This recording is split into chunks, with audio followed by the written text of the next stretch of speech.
നോക്കിക്കേ, ഇതിൽ അടങ്ങിയിരിക്കുന്ന അപകട സാധ്യതകളെ കുറിച്ച് ഒന്ന് വിശദീകരിക്കാമോ? എങ്ങനെ പറയാൻ പറ്റും? Can you elaborate? ഇതിൽ അടങ്ങിയിരിക്കുന്ന അപകട സാധ്യതകളെ കുറിച്ച് ഒന്ന് വിശദീകരിക്കാമോ? Can you elaborate? എന്തിനെ പറ്റി? അപകട സാധ്യതയെ പറ്റി. എങ്ങനെ പറയും? On the potential risk. Can you elaborate on the potential risk involved? ഇതിൽ അടങ്ങിയിരിക്കുന്ന അപകട സാധ്യതകളെ കുറിച്ച് ഒന്ന് വിശദീകരിക്കാമോ? Can you elaborate on the potential risk involved? ഈ വിഷയത്തിലുള്ള നിങ്ങളുടെ തുറന്ന നിലപാടിനെ ഞാൻ അഭിനന്ദിക്കുന്നു. എങ്ങനെ പറയും? അഭിനന്ദിക്കുന്നു എന്ന് പറയുമ്പം ഐ അപ്രിഷിയേറ്റ് എന്ന് പറയും അല്ലേ? I appreciate. എന്തിനെ പറ്റി? ഈ വിഷയത്തിലുള്ള നിങ്ങളുടെ തുറന്ന നിലപാടിനെ എങ്ങനെ പറയും? Your transparency.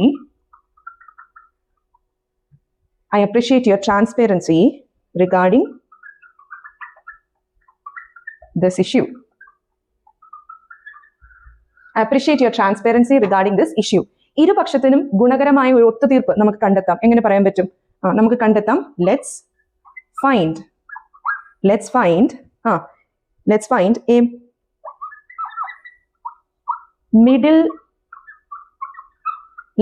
a middle ground that